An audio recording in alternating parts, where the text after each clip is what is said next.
26장 12절에서 25절. 제가 진 구약성경 37페이지입니다. 36, 37페이지. 창세기 26장 12절부터 25절까지. 이삭이 그 땅에서 농사하여 그 해에 100배나 얻었고 여호와께서 복을 주심으로 그 사람이 창대하고 왕성하여 마침내 거부가 되어 양과 소가 떼를 이루고 종이 심이 많음으로 블레셋 사람이 그를 시기하여 그 아버지 아브라함 때 그 아버지의 종들이 판 모든 우물을 막고 흙으로 메웠더라. 아비멜렉이 이삭에게 이르되 내가 우리보다 크게 강성한즉 우리를 떠나라. 이삭이 그곳을 떠나 그랄 골짜기에 장막을 치고 거기 거류하며 그 아버지 아브라함 때에 팠던 우물들을 다시 팠으니 이는 아브라함이 죽은 후에 블레셋 사람이 그 우물들을 메웠습니다. 이삭이 그 우물들의 이름을 그의 아버지가 부르던 이름으로 불렀더라. 이삭의 종들이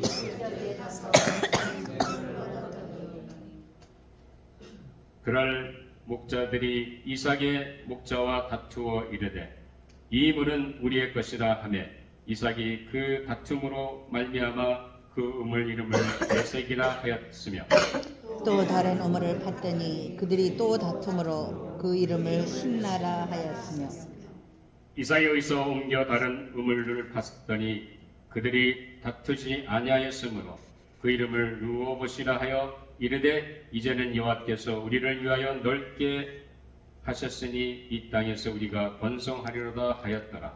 이삭이 거기서부터 브엘세바로 올라갔더니 그만에 여호와께서 그에게 나타나 이르시되 나는 내 아버지 아브라함의 하나님이니 두려워하지 말라. 내 종 아브라함을 위하여 내가 너와 함께 있어 내게 복을 주어 내 자손이 번성하게 하리라 하신지라. 25절 같이 있습니다. 이삭이 그곳에 제단을 쌓고 여호와의 이름을 부르며 거기 장막을 쳤더니 이삭의 종들이 거기서도 우물을 팠더라. 이제 이 말씀 가지고 하나님을 예배하는 사람들이란 제목으로 우리 기도하시기 바랍니다. 이거 나오실 때 우리 할렐루야 하며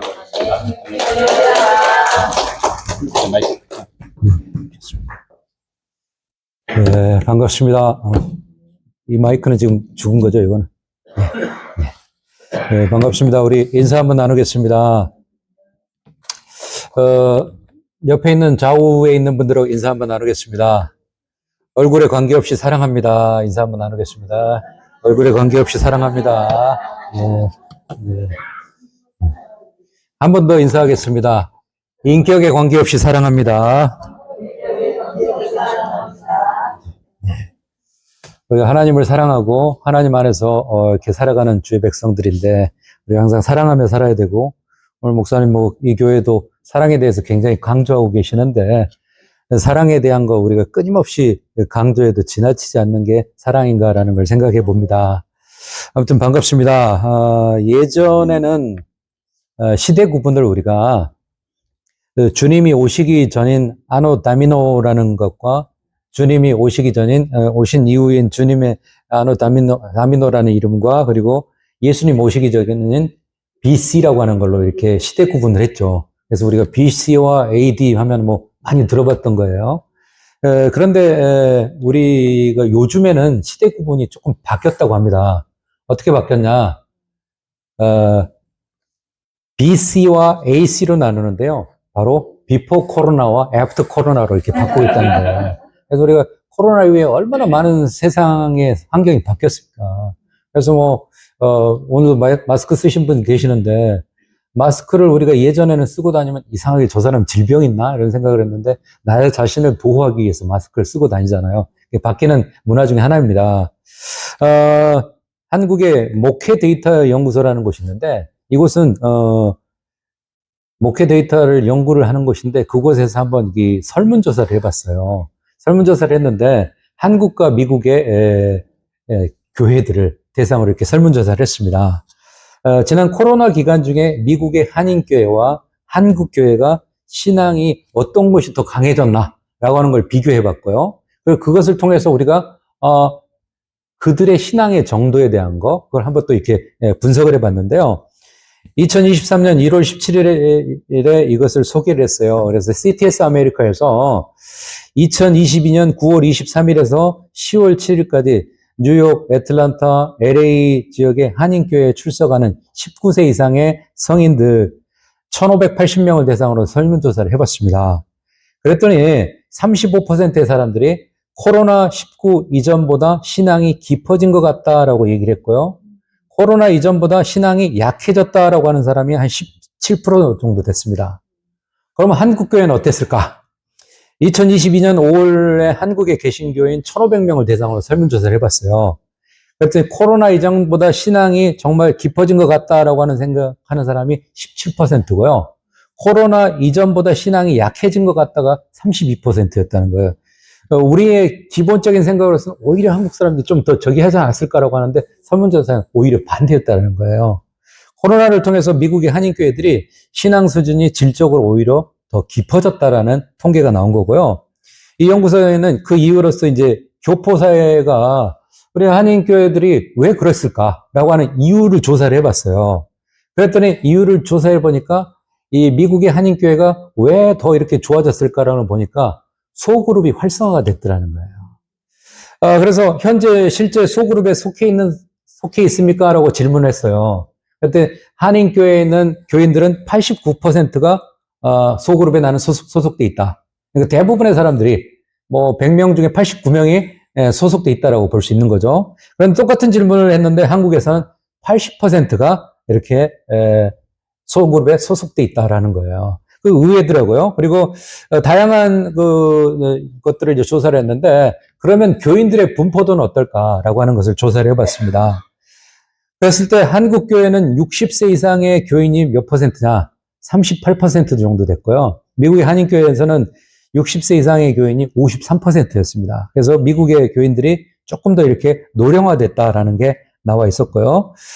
그리고 미국 한인교회 교인들에게 또 질문했어요. 지난 주일날 교회 예배를, 주일 예배를 어디서 드렸습니까? 라고 했더니, 바로 출석하는 교회에 가서 예배 드렸습니다라는 게 88%였어요. 똑같은 질문을 가지고 한국 교인들에게 물어봤더니 69%였습니다. 그러면 나머지 사람들은, 왜 주일 성수에 대해서 조금 이게 개념이 많이 다르다라는 걸 봤는데, 나머지 사람들은 어떻게 했나? 온라인 예배. 뭐 이런 걸 드렸다는 거예요. 그리고 주일 성수에 대해서 68%가 주일 예배는 반드시 교회에서 드려야 된다고 생각했는데 한국교회 교인들은 대부분의 조사에서 51% 정도만 드리고요. 나머지 48% 정도는 그냥 온라인으로 그냥 드렸다는 거예요.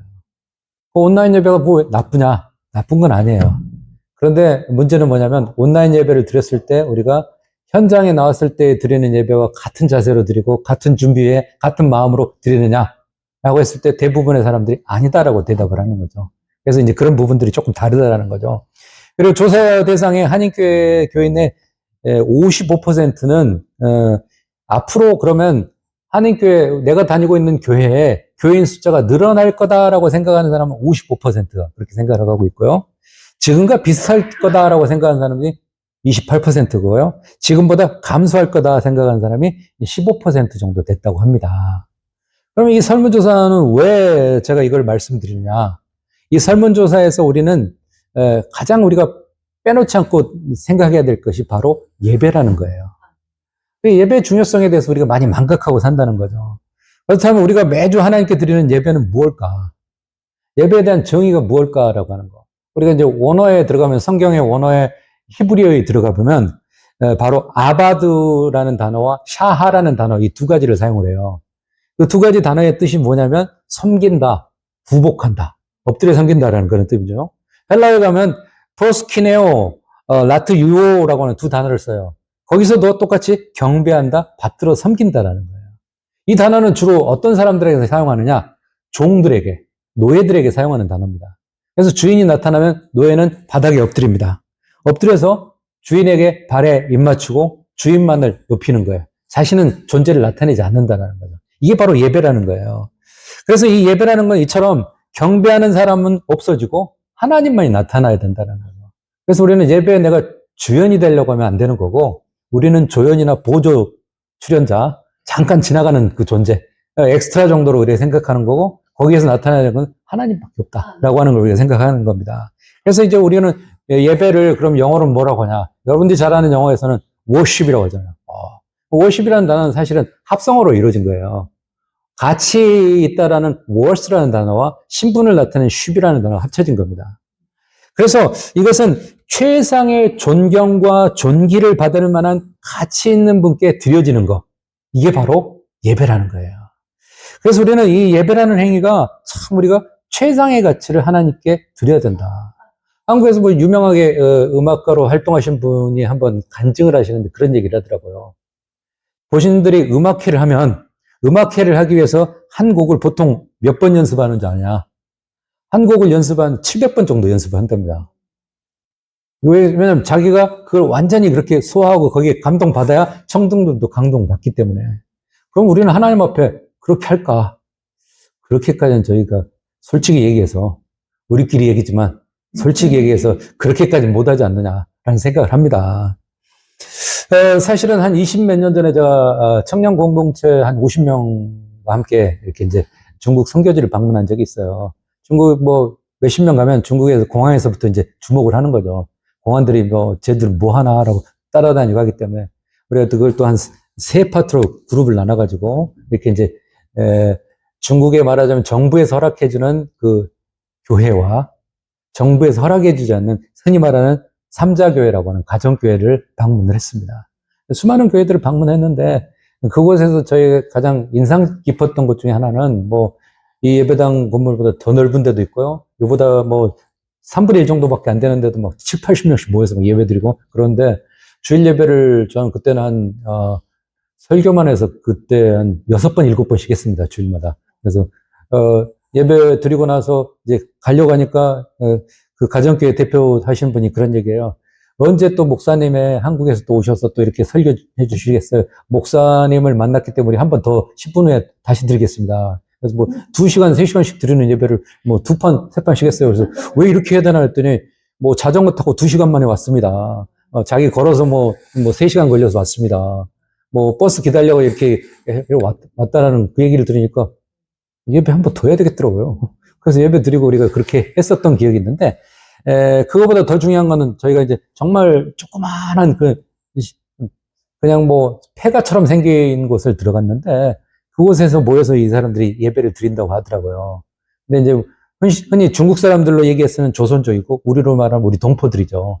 그분들이 모여서 예배를 드리는데, 진짜 방이에요. 그래서 옆에는 이렇게 그 유리창이 있는데, 유리창에 커튼이 쳐 있고, 그 위에 우리 군용 담요처럼 된 걸 두 겹으로 칩니다.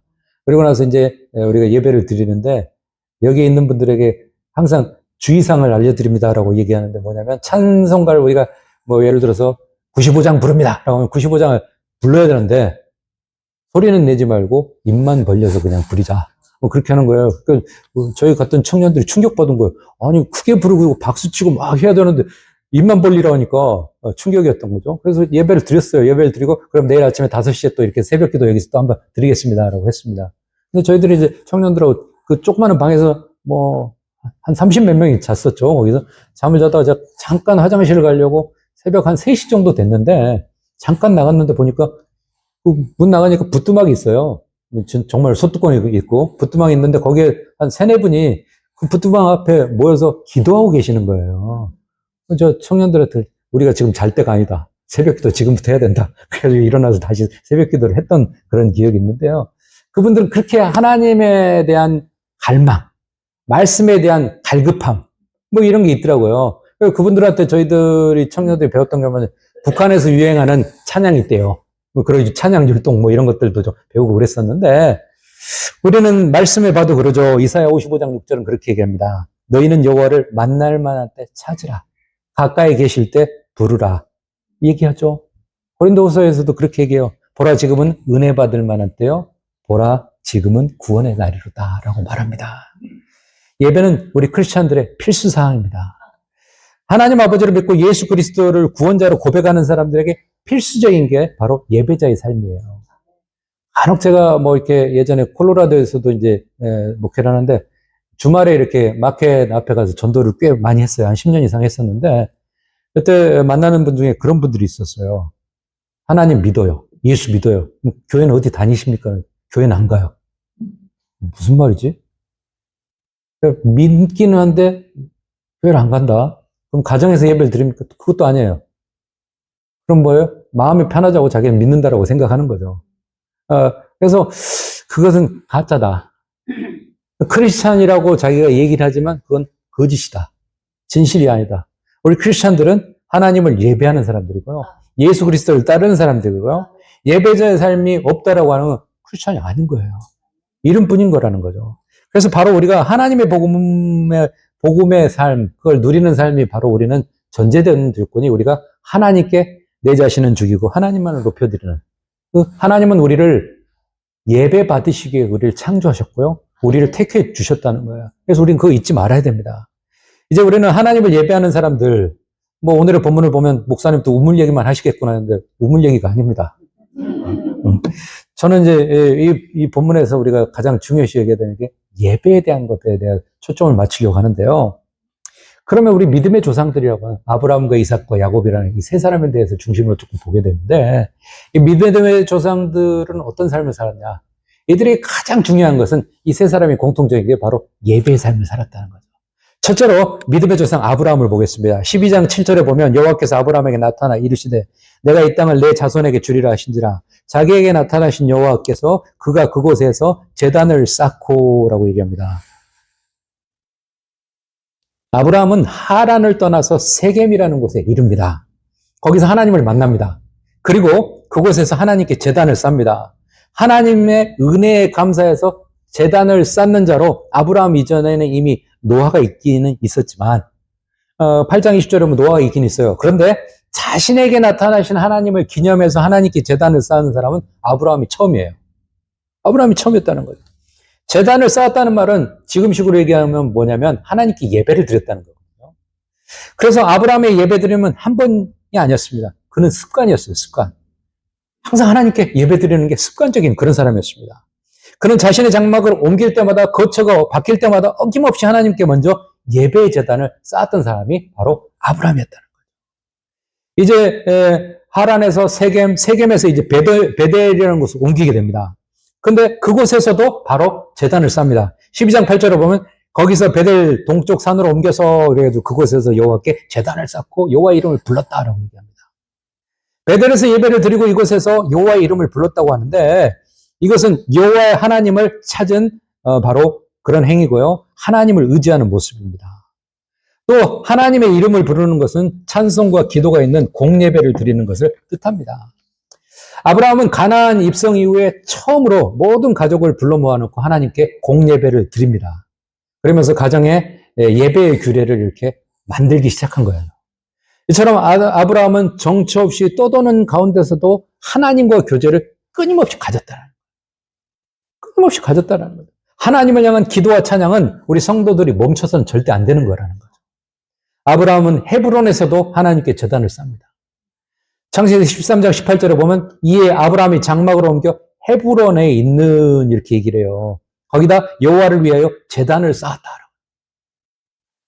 헤브론이라는 것은 베델 남쪽에 있고요. 예루살렘 남쪽으로 한 30km 떨어진 그 지역에 있습니다.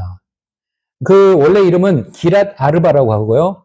이스라엘의 도피성 6개 있는데 6개 중에 한 곳이 바로 이 헤브론이고요. 또 다윗 왕이 7년 6개월 동안 이스라엘 남쪽 유다를 중심으로 이스라엘 다스렸던 곳이 바로 또 헤브론이었다는 거죠. 이스라엘 역사에서 매우 중요한 위치를 차지한 곳이었다는 거죠. 이처럼 삶의 터전을 옮겨갈 때마다 바뀔 때마다 어김없이 하나님께 예배의 제단을 쌓았던 바로 아브라함에게 하나님은 그런 어떤 축복과 약속을 주셨냐. 우리는 여기 좀 기억해 볼 필요가 있죠. 크게 4가지가 있는데요. 약속과 축복이 있는데 첫 번째 약속은 장수하다 평안히 조상에게 돌아간다. 그래서 우리가 창세기 15장 보게 되면 아브라함이 실질적으로 175세까지 살다가 하나님 앞에 갑니다. 또 두 번째로는 아브라함에게 번성의 약속을 해주십니다. 너를 크게 번성하게 하리라 라고 창세기 17장 2절은 그렇게 얘기합니다. 세 번째로는 여러 민족의 아버지가 될 거다라고 이렇게 얘기를 합니다. 이제후로는 내 이름을 아브라함이라고 하지 않고 내 이름을 아브라함이라고 하면서 이는 내가 너를 여러 민족의 아버지 되게 합니다라고 얘기합니다. 네 번째로는 너와 내 후손이 가나안 땅을 영원한 기업으로 줄 것이다. 창세기 17장 8절에 그렇게 얘기합니다. 그래서 하나님은 약속과 축복을 아브라함에게 그렇게 했습니다. 하나님을 예배하는 사람 아브라함은 이러한 하나님의 축복을 받아서 누리는 축복의 사람이 되었다는 것을 기억하면서 여러분도 아브라함처럼 예배하는 그런 사람 되시기를 바랍니다. 둘째로요, 우리가 아브라함의 아들 이삭을 보게 됩니다. 창세기 26장 25절에 가면 이삭이 그곳에 제단을 쌓고 여호와의 이름을 부르며 거기 장막을 쳤더니 이삭의 종들이 거기서 우물을 팠더라라고 얘기합니다. 아브라함의 아들 이삭은 브엘세바에서 예배의 제단을 쌓습니다. 이삭은 사실 어려서 자신이 친히 하나님께 번제의 제물이 될 뻔했던 기억이 있잖아요. 창세기 22장에 가면 사실은 자다 일어났더니 아버지가 등산 가자라고 해서 따라갔어요. 따라갔더니 제사 지낸다는 거예요. 제물은 어디 있습니까? 하나님이 하실 거야. 진짜 하나님이 하실 줄 알았는데 아버지가 자기를 묶었어요. 도망갈 수 있죠. 아버지는 110세가 훨씬 넘은 노인인데 10대 소년인 혈기왕성한 이삭이 얼마든지 아버지 살짝 밀치고 튀면 튈 수 있어요. 그런데 묵묵히 하나님 앞에 순종하면서 그냥 순종했던 사람이에요. 그래서 하나님께 자기가 바쳐지려고 하는 그런 마음을 갖고 있었던 사람이 바로 이삭이었던 사람. 그런데 이 번제라는 것은 사실 100%의 헌신이잖아요. 그렇게 했을 때 하나님께서 아브라함의 믿음을 보시고 아브라함아, 아브라함아 부르시면서 내 아들 이삭에 손대지 마라. 수풀에 걸려있는 그것을 가지고 양을 제물로 삼아라 라고 해서 사실 아브라함의 마음도 평안함을 주셨고 이삭도 살았어요. 덤으로 살게 된 이삭은 아버지의 그 믿음과 신앙을 물려받아서 그는 항상 거주지를 옮길 때마다 아버지처럼 예배드리는 그런 삶을 살았습니다. 그래서 우리는 아브라함과 이삭과 야곱을 위해서 믿음의 조상들 쭉 봤을 때 아니 이사 예배는 어디서 생긴 거야? 여기서 생겼더라고요. 내가 보니까. 이사 예배는 옮길 때마다 하는 거예요. 그래서 목사님 복잡한데 이 이사를 맨날 이사 예배 드리는 거예요. 하나님 앞에. 하나님 앞에 제가 또 장막터를 옮기며 이사 예배 드립니다. 라고 하는 거. 믿음의 조상들이 했던 거 우리가 따라 하는 거죠. 로마서 12장 1절 2절은 그러죠. 그러므로 형제들아 내가 하나님의 모든 자비하심으로 너희를 권하노니 너희 몸을 하나님이 기뻐하시는 거룩한 산제물로 드리라는 거죠. 이는 너희가 드릴 영적 예배니라. 너희는 이 세대를 본받지 말고 마음을 새롭게 함으로 변화를 받아 하나님의 선하시고 기뻐하시고 온전하신 뜻이 무엇인지 분별하도록 하라. 요즘에 많은 사람들이 그래요. 저 예전에 한국에서 목회할 때도 그랬습니다. 주일 예배 드리고 저녁 예배가 오후 예배로 바뀌니까 너무 사람들이 좋아했대요. 왜? 점심 먹고 조금 있다가 예배 드리면 그냥 그날 저녁 시간부터 4시간이다 라고 생각합니다. 근데 신학교를 다녔던 저희들은 그런 생각을 했어요. 야, 이렇게 하다가 어느 순간 가면 오후 예배 없어질 거야. 그런데 제가 예언한 것도 아닌데 그렇게 맞아주가 어디 있대요. 그래서 코로나 이후에 많은 교회들이 오후 예배 안 한대요. 그래서 오후 예배 안 하려고 이런 꼼수도 쓰는 교회도 있더라고요. 제 친구 교회 보니까 주일 낮 예배, 1부 예배, 2부 예배 드리고 나서 점심을 안 해버린대요. 다 집에 가는 거야. 다 집에 가니까 자연스럽게 오후 예배를 안 한대요. 그런데 또 연세 드신 분들이 목사님 그래도 이거 오후 예배 드려야 될 거 아니 장로님들이 드리지 말자고 그래도 드려요. 그래가지고 나오시는 분들이 있어요. 오후 예배는 드린대요. 근데 더 재밌는 건 그러면 교회에서 친교를 해야 될 거 아니에요. 근데 친구가 그런 얘기를 하는 거예요. 친구 목사가. 참 너무 답답하다. 왜? 장로님들 부인 되신 분들이 다 권사님들인데 하지 말자고 당해서 다 장로님들이 그렇게 얘기를 하더라는 거죠. 그런데 교인들이 멀리 안 가고 교회 앞에 식당에서 밥 다 먹고 있더라는 거야. 그럴 바에는 교회에서 차라리 캐터링 해서라도 먹고 이렇게 예배 드리면 될 건데. 그래서 참 이게 돌이킬 수 없는 길로 가고 있다. 일반화가 돼버렸다는 거예요. 예배가 없어진 거예요. 너무 사람들이 너무 좋아하더라는 거야. 그래서 야 이건 아닌데 라고 하는 생각을 해보면이다. 그래서 우리는 구별되는 삶을 살아야 되고요. 분별하는 하나님 앞에서 우리가 분별하는 삶을 살아야 될 필요가 있다는 거죠. 항상 변함없이 하나님께 예배의 제단을 쌓았던 아브라함 때문에 하나님께서는 아브라함의 아들 이삭에게 번성의 축복을 주십니다. 우리에게 분명하게 알려주는 사실은 뭐냐면 부모가 예배를 잘 드렸을 뿐인데 자녀가 축복을 받더라는 거예요. 한국의 예장 통합 측에서요. 한국 선교 121주년을 기념해서 2006년도에 기독교의 가장 모범적인 가정이 어디가 있을까라고 전국에 수소문을 했대요. 노예 수소문하고 막 했더니 한 가정이 선발이 됐어요. 고 김응선 장로님이라는 가정인데요. 이 김 장로님은 8남매를 뒀고 뭐 또 부족했는지 딸 하나를 또 입양을 해가지고 9남매를 이렇게 기르셨어요. 그런데 전남 광양에서 신앙생활을 하셨대요.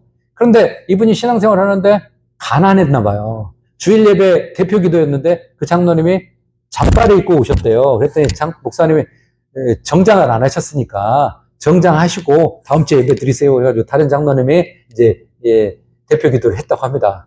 그래서 이제 맨 회중석에 뒷자리에 앉은 김 장로님은 가난해서 양복이 없어가지고 자기가 그랬는데 굉장히 서러웠던 거지. 우리 같으면 어때요? 목사님에게 내가 상처받았다. 바로 그 다음 주에 다른 교회에 계셨을 건데 그러지 않은 거예요. 그 장로님은 비난도 하지 않고 싸우지도 않고 그냥 하나님 앞에 기도했대요. 하나님, 가난은 내 대해서 그냥 하나로 족합니다. 내 자식들은 이 가난 물려받지 않게 해주십시오. 그렇게 간절히 기도했대요. 그러면서 그때부터 자녀들 앞에서 신앙의 본을 보이면서 자녀들을 위한 김 장로님의 기도 생활이, 예배 생활이 더 집중됐다고 합니다. 하루도 빠지지 않고 새벽 기도를 다니셨는데 겨울철에 이제 새벽 기도를 가다가 어두우니까 살얼음이 있는데 그걸 잘못 밟아가지고 그게 옷이 다 흠뻑 젖은 거예요. 그러니까 집에 돌아와서 옷을 다 갈아입고 이제 가려고 했더니 자녀들이 아버지 오늘은 쉬세요. 감기 걸려요. 쉬세요라고 했더니 아버지는 그렇게 얘기를 했다는 거죠. 이 애비는 돈도 없고 백도 없다. 오직 새벽 예배로 너희 9남매를 길렀다.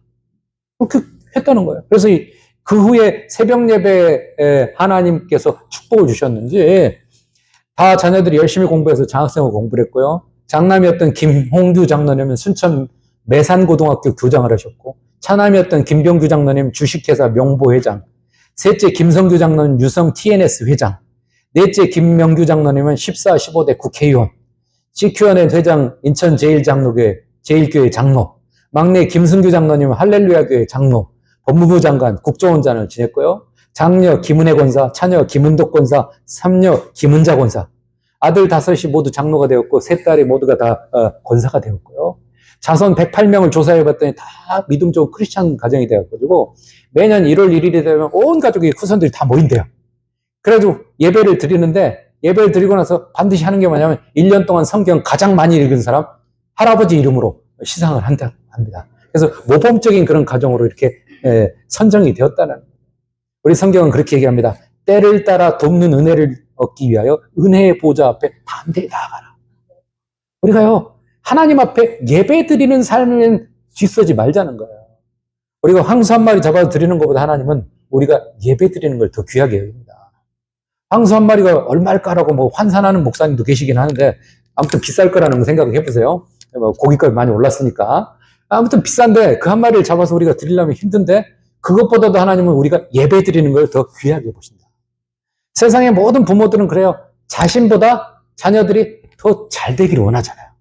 조금 더 나았기를 원하고. 우리 이민 초창기에 왜 이민 와서 뭐 1세대 때 고생하고 뭐 이렇게 땀 흘리고 뭐 투잡, 쓰리잡 뛰고 자리에 잡고 뭐 이렇게 해요. 자녀들? 나보다는 좀 더 잘 되라고.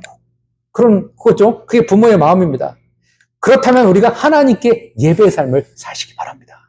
하나님께 항상 예배의 삶을 사심으로써 자녀들이 축복받는 믿음의 조상과 같은 그런 축복을 누리는 여러분들 되시기 바랍니다.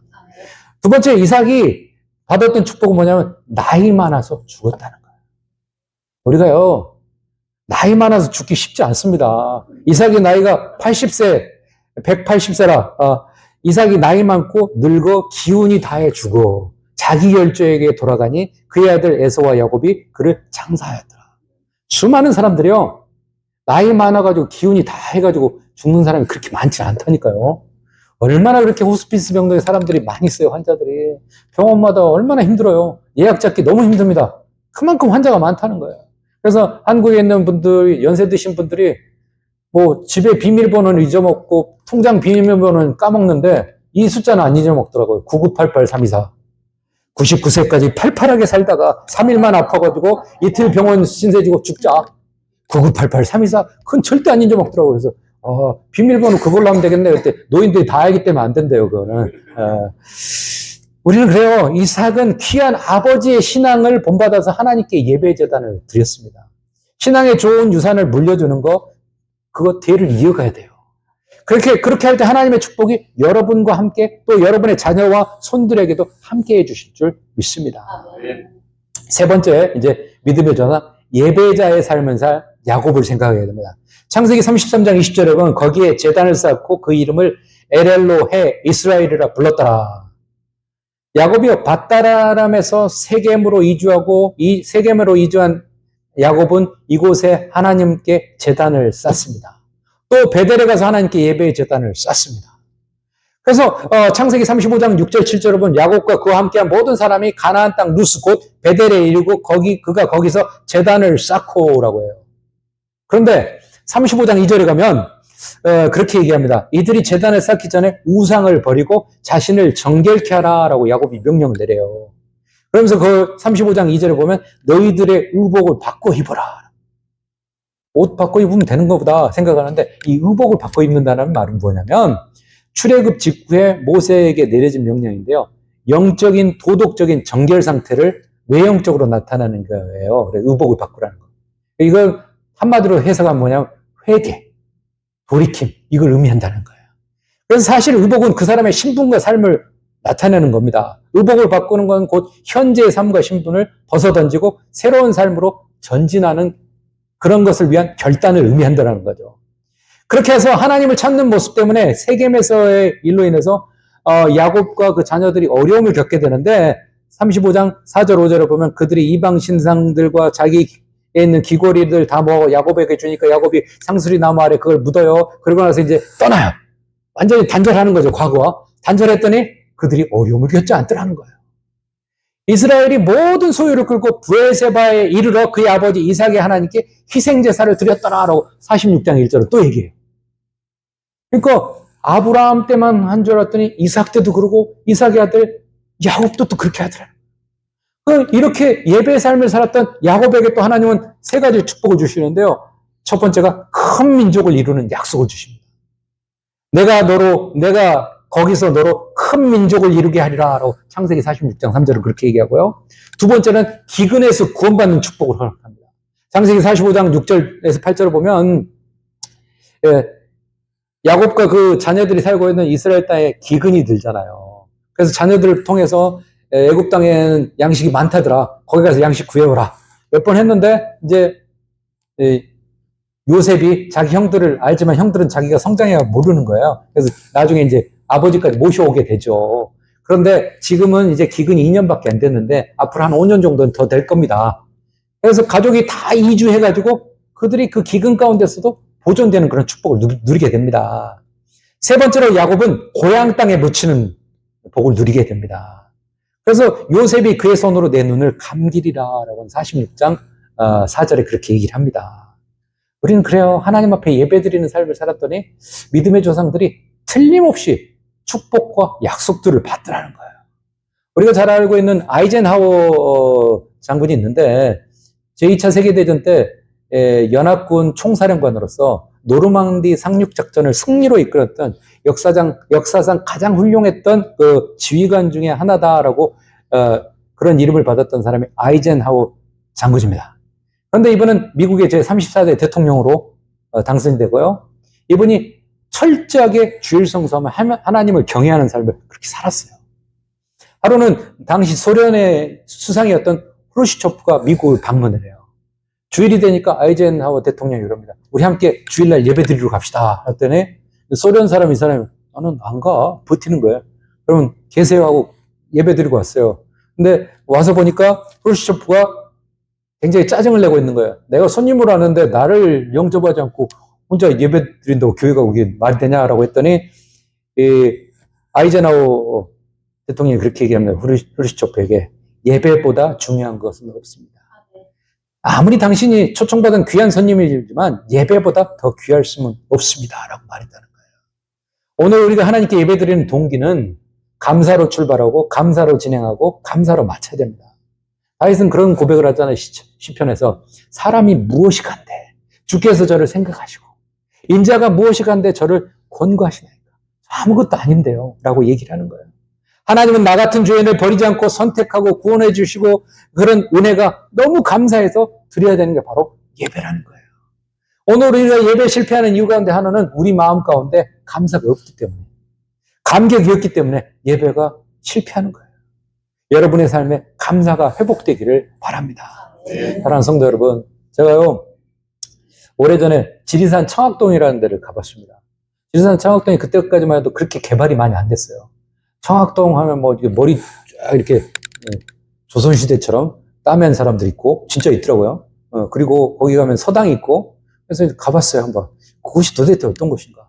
갔는데 청학동의 정중앙에 가장 좋은 자리에 이렇게 뭐 그때 당시 지붕은 집으로 볏집으로 지어졌어요. 근데 거대하게 잘 좋은 중앙에 지어져 있더라고요. 저게 뭐지?